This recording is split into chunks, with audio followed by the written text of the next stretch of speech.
အားလုံးပဲမင်္ဂလာပါခင်ဗျာ SSK တဲ့ YouTube Channel Facebook Page နဲ့ TikTok Account ကနေပြန်လည်ကြိုဆိုလိုက်ပါတယ်ခင်ဗျာ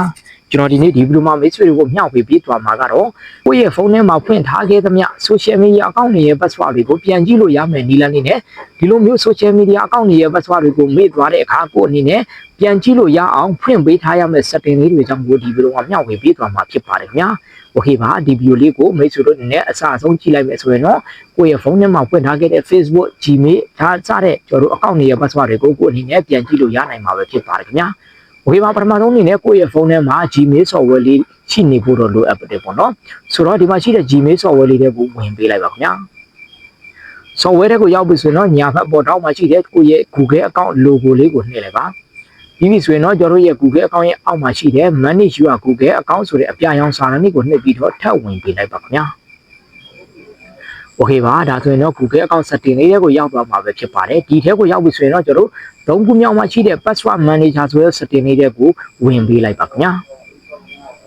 โอเคပါဒါဆိုရင်တော့ဒီနေရာမှာကိုယ့်ရဲ့ဖုန်းထဲမှာဖွင့်ထားခဲ့သမျှ account တွေရဲ့ကျွန်တော် password တွေကိုတွေ့ရမှာပဲဖြစ်ပါတယ်ဆိုတော့မိတ်ဆွေတို့နဲ့ Facebook account ရဲ့ password ကို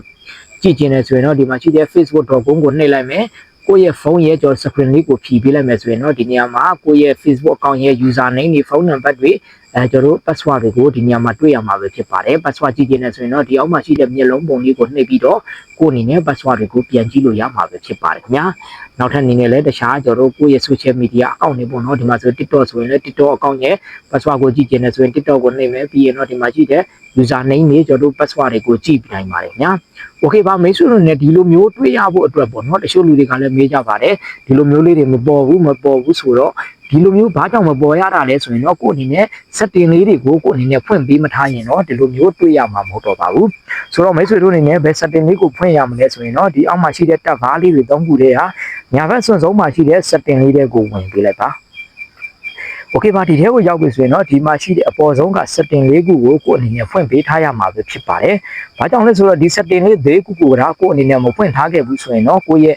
ဖုန်းထဲမှာကျွန်တော်တို့ဖွင့်ခဲ့တဲ့ social media account တွေရဲ့ password တွေကို Google ကနေပြီးတော့ကျွန်တော်တို့ automatic ကျွန်တော်တို့တင်ပေးထားမှာမဟုတ်ပါဘူး။ဒါကြောင့်မလို့ကိုယ့်အနေနဲ့ဒီ setting လေးတွေကိုကိုယ့်အနေနဲ့ဖွင့်ပေးထားဖို့တော့လိုအပ်ပါတယ်။ဒါမှလည်းကိုယ့်အနေနဲ့ကိုယ့်ရဲ့ဖုန်းထဲမှာဖွင့်ခဲ့တဲ့ကျွန်တော်တို့ social media account တွေရဲ့ password တွေကိုမေ့သွားတဲ့အခါကိုယ့်အနေနဲ့ပြန်ကြည့်လို့ရနိုင်မှာပဲဖြစ်ပါတယ်ခင်ဗျာโอเคပါဒီဗီဒီယိုလေးမှာမျှဝေပေးခဲ့တာကတော့ကိုယ့်ရဲ့ဖုန်းထဲမှာဖွင့်ခဲ့တဲ့ social media account တွေရဲ့ password တွေကိုပြန်ကြည့်လို့ရမယ်နည်းလမ်းလေးနဲ့ဒီလိုမျိုးပြန်ကြည့်လို့ရအောင်ဖွင့်ပေးထားရမယ့် setting လေးတွေအကြောင်းကိုလည်းဒီဗီဒီယိုမှာမျှဝေပေးခဲ့တာပဲဖြစ်ပါတယ်ခင်ဗျာโอเคပါဒီဗီဒီယိုလေးနဲ့ပတ်သက်ပြီးတော့နားမလည်တာမရှင်းလင်းတာတွေရှိရင်လည်းဒီဗီဒီယိုလေးကို comment box မှာဝင်ရောက်မေးမြန်းအကြံပြုနိုင်ပါတယ်ခင်ဗျာအားလုံးပဲအဆင်ပြေကြပါစေခင်ဗျာ